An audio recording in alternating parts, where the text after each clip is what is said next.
Hi guys, for today's video, pupunta nga pala tayo sa Chiljongsa. Ito ay isang Buddhist temple na matatagpuan dito sa Ansong City. Pala ito ay bigla ang punta lang. So, hindi nga namin in-expect ito. Nag-snow pa nga. Bigla ang lakad nga lang ito. So, wala sa plano namin na pumunta dito sa Buddhist temple. Ayan. So, binidyohan ko nga yung paligid, papunta. Tumawag pa nga si mama. Nagpo-voice over ako. Mama, maya ka na tumawag. Naloka ako bigla. Sabay cancel ng call. Ayan.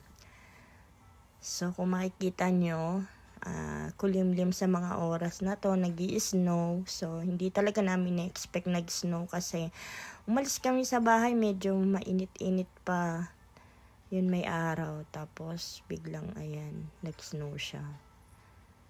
So, nag-worry ako nung time na yun. Sabi ko, naku, wrong timing yata. Mukhang malamig. Ayan.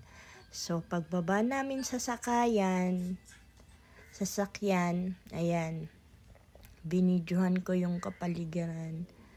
As in, gandang-ganda talaga ako sa mga nakikita ko. My goodness. O, diba? Ang ganda. Ayan, pinicturan ko. Pinicturan ko rin yung mga post ako dyan. Tapos yan, umakyat kami. Makikita niyo dyan. May pupuntahan kaming isang parang room dyan na may mga parang manigang estatwa. Hindi ko talaga actually alam kung anong history nito. Pero, makikita nyo dyan mamaya. Ipapakita ko sa inyo.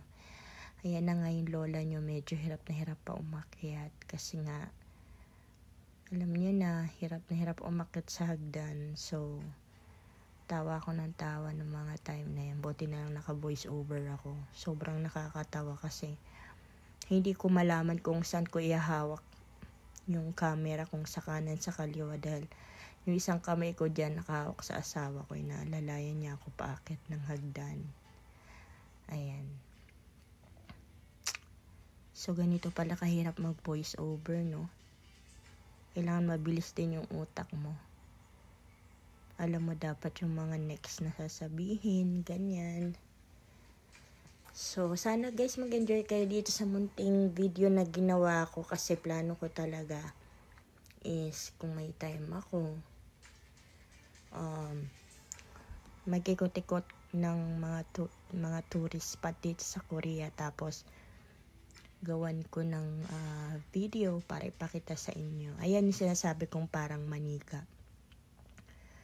Ayan, hindi ko alam kung ano yan eh. Actually, nung nakita ko yun, natakot ako eh. Nakakatakot pala talaga siya in person, no? Ayan, no? Hindi ko, may mga ano yan eh, may mga meaning yan. Hindi ko alam kung anong mga meaning niya mga yan. Ayan. So, naloka ako nung nakita ko paglabas namin dyan, panay hagdan. Sabi ko, my God. Hagdan na naman. Sabi ko, mali yata tayong pinuntahan ng mga oras na to Katakot-takot na hagdan.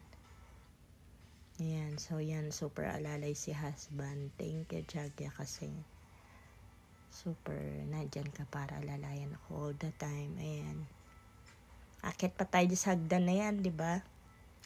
So, pag nakita nyo dun sa bandang taas, mas maganda dun, mas marami tayong makikita dun. Tapos, may bandang kanan, ayan, rakyat kami. Makikita nyo dyan yung parang gong. Yung gong na yun, every hour, pinapatunog nila yun, or if someone will pray, parang gano'n. Parang, ano yata yun eh, paalala na, this time we need to pray, gano'n. Ayan. Tapos maraming iba't ibang room dyan sa taas. Napapansin ko may mga pumapasok dyan sa loob para mag-pray. Kasi nga, ito nga ay isang Buddhist temple dito sa Ansong. Ayan, yung camera ko. Nakayoko na. Ayan. So, nakakatawa kasi may nakita kaming shortcut dyan na paakyat. Hirap na hirap kami sa hagdan. Meron man palang shortcut na paakyat. Ayan. Papakita ko sa inyo, nagpicture-picture pa ako dyan. Yan yung room na may nakita akong may pumasok. May nag-ano dyan, may nag-pray.